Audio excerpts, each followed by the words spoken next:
Today's High Performance Podcast is brought to you by Josh Phegan Digital. It's where you'll find our revolutionary blueprint course. There's only one place that you can go from zero to hero over a weekend by watching the incredible blueprint. It's everything you'll need to be that $1 million agent. Prospecting, listing, negotiation, and growth. Broken up into short 15-minute pieces, skip to the content you need now or watch from the beginning to end. Only on Josh Phegan Digital. Welcome to High Performance, the podcast featuring Josh Phegan and Alexander Phillips. Alexander, performance as a way of life is a really interesting thing. You are in a position that, the way that you eat, the way that you exercise, the way that you structure a day, how you actually get momentum inside of what you're doing, it's really about getting to a high level of performance. When did that happen for you? When did you start to develop that high performance type mindset? We've got a podcast named it for starters, but when did you develop that mindset? Was that something that was always ingrained in you as a child, or is it something that you've built and learned as you've got older? I think it wasn't inbuilt in me. I think as you get through teenage years and whatnot, you're sort of a little bit all over the shop, and then you fall into your work life, and you fall into a work life that you like, and you're surrounded by people that do it, then it sort of starts to get in your blood, I suppose. And it's a way of life, but it's also a way of life that you like. It's not like you're fighting against it. Some people may not want to do it. It may not be for them. They might want to do different things, but it's it's a way of life, but it's just what I like doing too. You're your own greatest competitor, and I see a lot of analysis where you look at how did I go this month compared to last month? How did I go this month compared to the same month last year? How are we going on track to achieving our overall goal in terms of listing, sales, customers served? When did that competitive drive come in, that's the way that you would get measurement to work out if you were doing well or not? It's probably 15 years ago when you started building a team, and you started.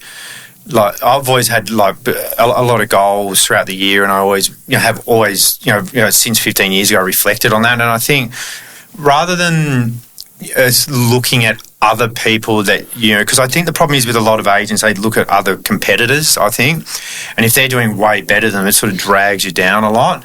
And there's agents out there that do better than us, they're doing more sales and whatnot. But I think if you compete against yourself and you go, I want to get better each year as a person and as an agent, you'll do it. And if you've got to want to do it, and you've got to reflect on it regularly. You've got to sort of have it in your head. You've got to look at what that means for you as a lifestyle, as a family, all of that. That it'll help keep you compounding to get better. It feels like, and this could be a perception, that you have ruthless efficiency. And I'll see you want to move an appointment by 15 minutes, to make sure that everything's really effective.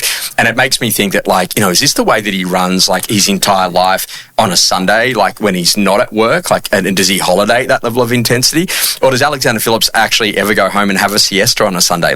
Give us the perception of the behind the scenes of what really goes on. It's interesting. I just got back from a month holiday, and when I get into a routine somewhere, I was skiing in France, I'd get up at the same time each morning, have a coffee, have a bath, go to the gym, go have breakfast, and I was on the ski fields exactly the same time every day. So, and then would have lunch the same time, get off.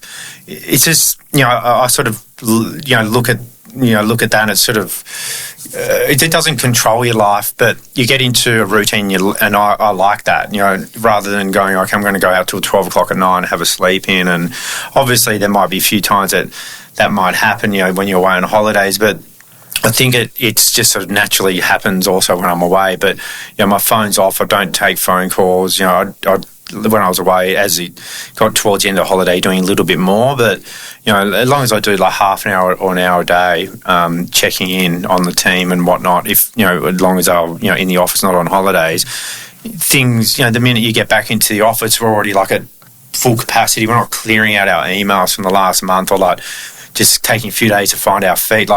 On Monday, when we got in, we sold our first property of the year. Vince sold one, and we launched 10 houses this week. We had 10 appraisals, and it's all on for the rest of the year. When you think about that performance as a way of life, and your family and the people that are around you, do they see you being able to really be in the moment? Because I know that you do your Christmas about a month early almost compared to where Christmas is for most other people. That looks like it's a phenomenal event to bring all of your brothers and sisters and mum and dad together.